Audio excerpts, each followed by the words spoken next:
साथियों, जय भीम, जय भारत,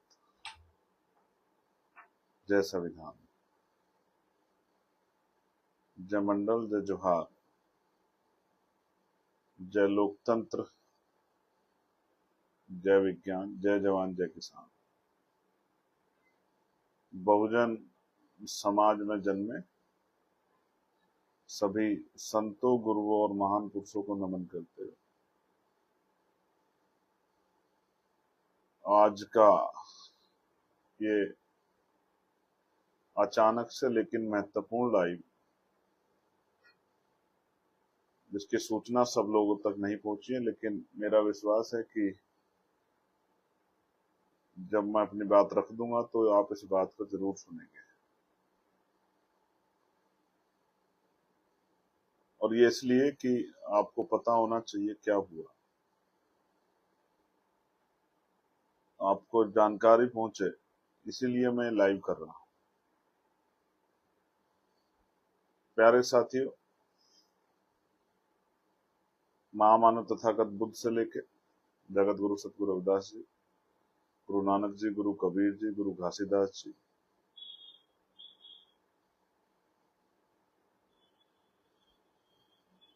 सदगुरु समनदास जी, गुरु ज्ञान भिक्षुदास जी, संत गाडगे जी महाराज, नारायणा गुरु, राष्ट्रपिता ज्योतिबा फूले, छत्रपति साहू जी महाराज, मान्यवर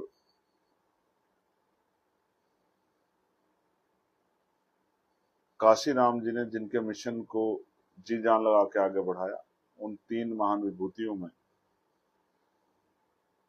डॉक्टर बाबा साहब अम्बेडकर,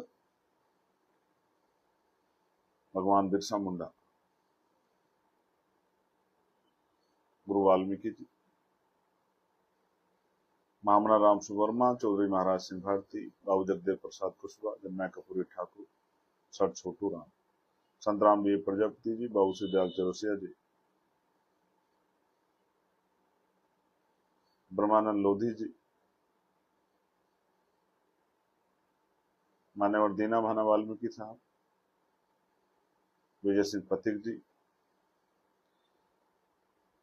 भारत की आजादी में सबसे बड़ा बिगुल फूकने वाले 1857 गदर के नायक,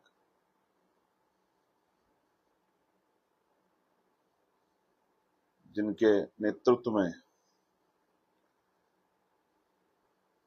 एक बड़ा आंदोलन जो है मेरठ से शुरू हुआ, कोतवाल धन सिंह गुर्जर, माता दीन वाल्मीकि जी,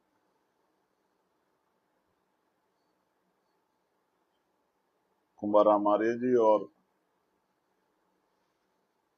मेरे राजनीतिक गुरु मान्यवर साहब श्री काशीराम जी। और उत्तराखंड पे बात करूंगा तो हरसी प्रसाद टमटा जी को भी मैं अपनी श्रद्धा की सुमन अर्पित करता हूँ। प्यारे साथियों, आज हम लोगों को केतन भाई के परिवार से मिलने जाना था और उनके दुख को, उनकी तकलीफ को जान के और जिस तरह की स्थिति में है उन सब चीजों को जान के फिर उन पे अधिकारियों से बात करनी थी। और बाकायदा जो एक संवैधानिक प्रक्रिया है, वहां सूचना भेज के परिवार के पास, जैसे कई बार होता है कि साथी कहते हैं कि भाई आप बिना सूचना के चले जाओ, बिना सूचना के जाने पर कहीं कोई घटना हो जाए, जिस तरह के माहौल वहां है, या फिर परिवार ही वहां ना हो तो वहां जाके क्या करें। तो प्रॉपर एक सूचना तंत्र, और हम लोग संवैधानिक पदों पर हैं, हमारी जिम्मेदारी है कि हम संवैधानिक प्रक्रिया का पालन करें।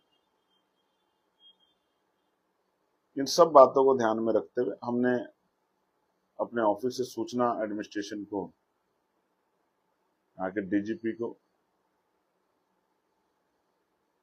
यहाँ के आईजी को जो आईजी गढ़वाल है, यहाँ के एसएसपी टिहरी और डीएम टिहरी को भेज दी थी।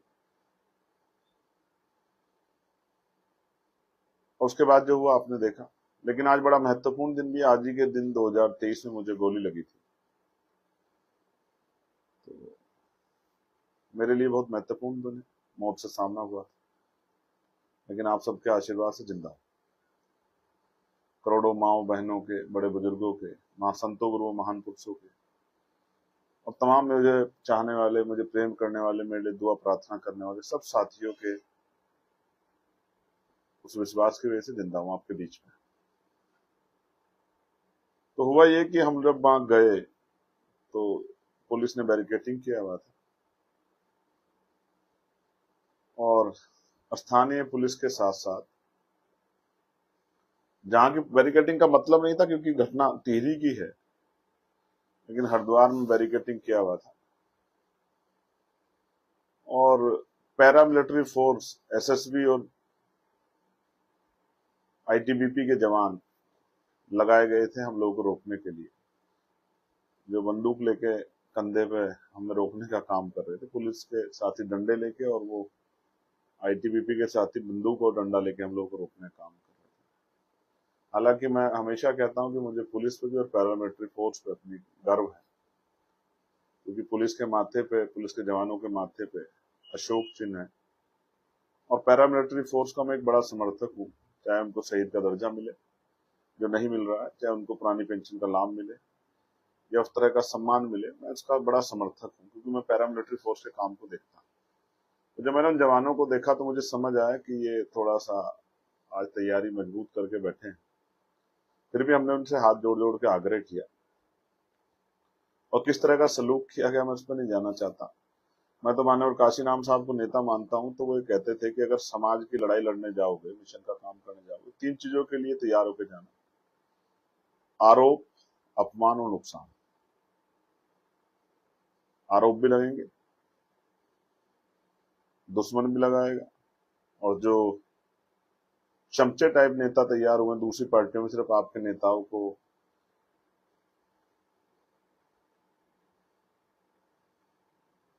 उनके प्रति या आपके आंदोलन के प्रति झूठ फैलाने के लिए, अपने नेताओं को खुश करने के लिए, इस तरह के आरोपों का सामना उनसे भी करना पड़ेगा। इनके लिए ही मान्यवर काशीराम साहब ने चमचा युग जैसी किताब लिखी थी। आप पढ़ोगे तो आपको अच्छा लगेगा, पता लगेगा कि अगर ये सारे दल अच्छे होते, बाबा साहब अम्बेडकर अपना दल क्यों बनाते। स्वतंत्र लेबर पार्टी और शेड्यूल कास्ट फेडरेशन और आरपीआई जैसे दल क्यों बनाते, सारे दल वही थे। अगर ये इतने अच्छे होते तो बाबा साहब अम्बेडकर समझदार नहीं है लोग, लेकिन उनके नाम पे बहुत सारे लोगों की दुकानदारियां चल रही है, इसमें कोई दो राय नहीं। तो आरोपों के लिए हम तैयार हैं और बहुत लंबे समय से इसका सामना कर रहे हैं। अपमान जो है, क्योंकि जिनकी लड़ाई लड़ने जा रहे हैं उन्हीं को बेचारों को भी सही तरह नहीं पता कि उनका असली कौन नेता है या नकली कौन नेता है, कौन उनसे सिर्फ राजनीतिक स्वार्थ रखता है, कौन उनके लिए मर मिट रहा है, कौन उनके लिए सीना तान के खड़ा है। भोला समाज है, इसलिए अपमान उनसे भी हो जाता है, और दुश्मन का काम तो अपमान करके हमें कमजोर दिखाना है ही, हमारा मनोबल तोड़ना। और नुकसान भी कई बार होता है, जिसमें लाठियां भी खानी पड़ी है, जेल भी जाना पड़ा है, हड्डियां भी चटक गई हैं, और कभी कभी कड़ी गर्मी में कई कई किलोमीटर, जैसे आज भी 4-5 किलोमीटर का बड़ा एक रन हुआ, और ऐतिहासिक गर्मी थी। तो मुझे नहीं लगता कि मेरे हाथ पे अगर आप देखोगे, मेरे टांग पे 3 जगह पे, तो यहाँ सब जगह जो है, और शर्ट वर्ट तो फटी है, तो चोट लगी है। मेरे कई साथियों को, जैसे महक को यहाँ डंडा लगा है यहाँ पर, और भी कई साथियों को चोट लगी है, अमरीश को, भाई उमेश जी को भी चोट लगी, हमारे लेखराज जी को भी चोट लगी, सत्येंद्र जी को भी चोट लगी। तो वो लोग तो मिशन का काम कर रहे हैं, वो चोटों से घबराने वाले नहीं। हालांकि समाज भी देख रहा है उनको, समाज का आशीर्वाद उनको मिलेगा आने वाले समय में। लेकिन मैंने उनसे, जब पुलिस ने रोका तो मैंने उनसे ये कहा, क्यों नहीं जाने दे रहे हो? तो उन्होंने कहा कि वहां का माहौल अच्छा नहीं है, क्योंकि आज वहां एक पंचायत थी, गांव के बाहर मंदिर में, बड़ा मंदिर है, पंचायत थी, और जिन्होंने हमारे बच्चे को मारा वो लोग वहां इकट्ठा थे, और हमारे परिवार के लोग डर के साए में थे। और उनके साथ, जैसा मुझे परिवार ने बताया, कि जैसे वो कहीं से निकलते हैं तो उनके पर जातिगत टिप्पणियां की जाती है, और उनको वहां चिल्ला चिल्ला के कहा जाता है कि अगर यहाँ कोई आएगा तो उसके 100 टुकड़े करके भेजेंगे हम यहाँ से। इस तरह के भय के साए में परिवार है। पूरे देश को जानना चाहिए कि उत्तराखंड की सरकार के नेतृत्व में किस तरह का अन्याय जो है वो कमजोर वर्गों के लोगों पे हो रहा है। और ये उत्तराखंड एक प्रयोगशाला है, दलितों के लिए तो है ही, लेकिन मुसलमानों को भी यहीं से भगाया गया। लगातार उनके उनके उनके साथ जो है, उनकी आर्थिक जो है उनको कमजोर किया गया, उनकी दुकानें वहां से खाली करवाई, उनके साथ मारपीट की गई। नियंग सिखों भाइयों के साथ भी यही अन्याय हुआ। जो टूरिस्ट जाते हैं उनको भी यहीं पे नंगा कर करके पीटा जाता है। ये एक अलग तरह की डेमोग्राफी बनाई जा रही है। और दलितों के साथ तो मैंने कल भी बताया था कितना अन्याय, कितना अपमान, और कितनी बार ये उसके, मैंने कल भी बहुत सारी घटनाएं बताई थी। और फिर इस तरह के चैलेंज जो है, अब ये चैलेंज वो हमें नहीं कर रहे हैं, ये चैलेंज कर रहे हैं वो उत्तराखंड सरकार को, उत्तराखंड के डीजीपी को, चीफ सेक्रेटरी को, उत्तराखंड के मुख्यमंत्री को, वहां के एसएसपी डीएम को, डीआईजी आईजी को, कि वो आंखें खोल के देखें कि ये लोकतांत्रिक प्रदेश में जहां कानून का राज है, संविधान का राज है, वहां इस तरह की हत्या करने की, टुकड़े कर देने की चीजें और पीड़ितों के खिलाफ पंचायतें हो रही। ये पहले यूपी में होता था, वहां होने लगा है। तो मैंने उनसे कहा कि आप अपनी गाड़ी में ले चलो, 15 लोग ले चलो, हमारे 10 लोग ले चलो, अपनी गाड़ी में ले चलो, मिला के ले आओ। उन्होंने कहा कि हम बात कर रहे हैं। फिर मैंने उनको दूसरा वो दिया कि भाई अगर आज दिक्कत है, वो कह रहे आज संडे है, थोड़ा माहौल गर्म है, तो कल ले चलो, परसों ले चलो। ये भी बात मैंने उनके सामने रखी। और मैंने ये कहा कि परिवार से कहीं मुलाकात करा दो, ये भी आप तय कर लो, जरूरी नहीं वहां जाना, पर आप आधे रास्ते बुला के, लेकिन परिवार इतने डर के साए में परिवार वहां से निकलना नहीं चाहता। लेकिन जब मैंने परिवार से बात की तो परिवार ने कहा कि भैया अगर आज आपको आने से रोक दिया इन्होंने, तो हम यहाँ कल पलायन कर जाएंगे यहाँ से, क्योंकि हमारी जान खतरे में। तो मैंने उनको कहा पलायन मत करना, मुझे एक दिन का समय और दो। और अंत बहुत धक्का मुक्की और तमाम तरह की पीड़ाओं के बाद ये तय हुआ कि 30 तारीख को हम लोग वहां उस परिवार से मिलने के लिए जाएंगे। ये सीनियर अधिकारियों ने आश्वासन दिया। और हम संविधान को मानने वाले लोग हैं ना, हमने उनके आश्वासन को स्वीकार किया, उसका सम्मान किया, और हम लोग 30 तारीख को जाएंगे उस पीड़ित परिवार से मिलने के लिए, ऐसा हमने तय कर लिया। क्योंकि प्रशासन ने और पुलिस के वरिष्ठ अधिकारियों ने आपस में चर्चा करके हमें यह आश्वासन दिया कि आज आप रुक जाइए, हम लोग 30 तारीख को आपको पूरी व्यवस्था करा के परिवार से मिला के लेके आएंगे। तो मैंने भी सारे काम छोड़ दिया, क्योंकि आज इस परिवार के मन में जो विश्वास है भीम आर्मी, भारत एकता मिशन और आजाद समाज पार्टी के प्रति, हमारे नेताओं के प्रति, उसको कमजोर नहीं पड़ने देना। पढ़ने तो किसी पीड़ित के विश्वास को नहीं देना, लेकिन आज इस परिवार को ज्यादा जरूरत है, तो इसलिए इस परिवार के साथ खड़ा होना बहुत जरूरी है। इसलिए मैंने, क्योंकि आपको जानकारी होनी चाहिए कि हमारी कोई डिमांड गलत नहीं थी, लेकिन जिस तरह का सलूक आज पुलिस के द्वारा किया गया, एक चुने हुए सांसद के द्वारा के साथ, जो देश की सबसे बड़ी पंचायत का मेंबर है, पैरों में बटे मारना बंदूक की, पेट में बटे मारना, ये सब चीजें, इनसे हम लोग घबराने वाले नहीं है। वो हमारे कपड़े फाड़ सकते हैं, हमारे हौसले को नहीं तोड़ सकते। इसलिए मैंने उनको कहा कि भाई पैदल भी जाएंगे, कभी धूप में भी जाएंगे, बारिश में भी जाएंगे, आंधी तूफान में जाएंगे, अपने परिवार के साथ खड़े। मैं आपको विश्वास दिलाता हूं कि हम हर जगह आपके साथ खड़े, हमेशा आपके साथ खड़े। हमारे लिए राजनीति, क्योंकि बाबा साहब अम्बेडकर ने कहा कि political power is the master की, और राजनीतिक सत्ता वो चाबी है जिसके द्वारा आप अपनी सारी परेशानियों का हल कर सकते हैं। और इसलिए उन्होंने आपको वोट का अधिकार दिलाया कि जिन लोग, जो अधिकार आपको अब तक नहीं मिले, वो राजकाज बना के आप ले लोगे। लेकिन मैं फिर कहता हूँ कि राजनीतिक से ज्यादा सामाजिक आदमी, मुझे अपने लोगों के साथ जब अन्याय होता है, बहुजन समाज के साथ, मुझे दर्द होता है। और मैं उस दर्द के लिए कई बार इस तरह की हदें पार कर जाता हूँ जो सुरक्षा के मानक पे भी और वैसे भी मेरे लिए ठीक नहीं है, स्वास्थ्य के लिए भी, लेकिन फिर भी मैं इस दर्द के सामने रोक नहीं पाता खुद को। ये मेरी शक्ति भी है, मेरी कमजोरी भी, आप इसको कह सकते हैं। लेकिन मैं राजनीतिक सत्ता इसलिए तैयार करना चाहता हूँ, अपने हाथों में चाहता हूँ, जिससे कि इस तरह का अन्याय कभी हो ना। सोचो अगर आज राजनीतिक सत्ता हमारे हाथ में होती, उत्तराखंड में हमारे 4, 5, 6 एमएलए भी होते, तो आज विधानसभा जब चलती तो हम उसको चलने नहीं देते किसी कीमत पे, जब तक इस तरह का अन्याय बन नहीं। और जवाब मांगते मुख्यमंत्री उसके सामने खड़े होकर आंख से आंख मिला के हमारे। और उससे अलग भी हम डीजीपी और चीफ सेक्रेटरी और मुख्यमंत्री का भी घेराव करते अगर आज हम पे आप राजनीतिक शक्ति उत्तराखंड में होती। लेकिन अगर राजनीतिक सत्ता की चाबी हमारे हाथ में होती तो आज वो डीएम और एसएसपी दोनों सस्पेंड होके घर बैठे होते। वो एसएचओ, वो पूरा थाना, सीओ, जिनके होते वहां इस तरह की पंचायतें हो रही हैं और हमारे लोगों को डराया धमकाया जा रहा है और 100 टुकड़े करने की बात की जा रही है, जब भय का माहौल बनाया जा रहा है, उनमें से एक अधिकारी कुर्सी पर नहीं होता। मैं आपको वचन देकर कहता हूं इस बात को, अगर आज हमारे हाथ में पावर होती, उनको पता लगता किस तरह से अपराधियों का साथ दिया जाता है। अब सोचो क्या बीती होगी इस पर जिसके गुप्तांग में कील ठोक दी गई, जैसा परिवार ने बताया, जिसके हाथ में कील ठोक दी गई, जिसके पैर में कील ठोक दी गई, कितने दर्द से सताया गया हो, किस तरह मारा गया हो उस बच्चे को, किस तरह उसके पूरे बदन पे चोट के निशान थे, किस तरह तड़पाया गया होगा।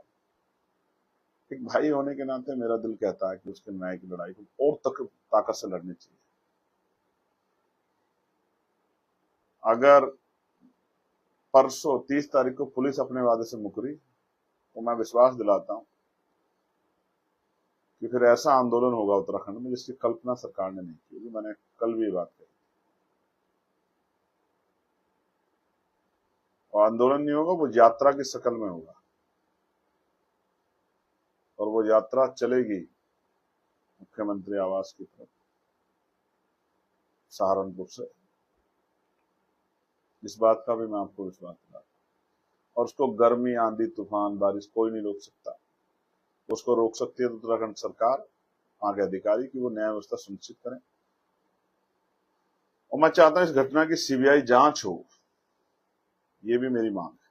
तो मैं परिवार से मिलूंगा परसों। मुझे उम्मीद है कि प्रशासन मदद करेगा, अपने वादे पर रहेगा, झूठ नहीं बोलेगा। और मिलकर मैं उनकी सारी बात आपके सामने रखूंगा और फिर मैं बताऊंगा कि वहां किस तरह का भय का साया, जहां इतनी बड़ी हत्याकांड के बाद आरोपी पक्ष पंचायत कर रहा हो, तो आप समझिए कि वहां परिवार किस साए में, डर में होगा। क्या उनकी जान सुरक्षित है? ये सवाल मैं आपके ऊपर छोड़ता हूं, लेकिन ये नहीं सहेंगे, ये बात आप समझ। मैं आपका भाई चंद्रशेखर आजाद हमेशा आपके साथ। और इसे जो मेरी ये कपड़े फाड़े गए, इनको या मुझे जो चोट मारी गई, इसको आप अपमान मत समझना। जब समाज की लड़ाई लड़ जाती है, इस तरह की चीजें आती है। हम सत्ता के खिलाफ लड़ रहे हैं तो वो हमारा मनोबल तोड़ने के लिए सब कुछ करेंगे। आप लोग हिम्मत बना के रखो। वो कुर्सियां तोड़ देंगे जिन कुर्सियों बैठ के आपके लिए, आपके खिलाफ अन्याय हो रहा है। और ये तो सिर्फ कुर्सियां इसलिए तोड़ी जाएंगी कि वो अन्याय कर रहे हैं, लेकिन जब कुर्सी पे आपका आदमी बैठेगा तो फिर आपके लिए रोजगार से लेकर आपके सम्मान, सुरक्षा, सबकी गारंटी होगी। ये भी मैं आपको विश्वास देता हूं। जय भीम, जय भारत, जय संविधान, जय मंडल, जय जोहार, जय लोकतंत्र, जय विज्ञान, जय जवान, जय किसान। मैं आपका भाई चंद्रशेखर आजाद। जिन पुलिस के भाइयों ने आज इतना सम्मान बख्शा, उनको धन्यवाद, क्योंकि उन्होंने जो कुछ किया सरकार के इशारे पे किया। सरकार का ये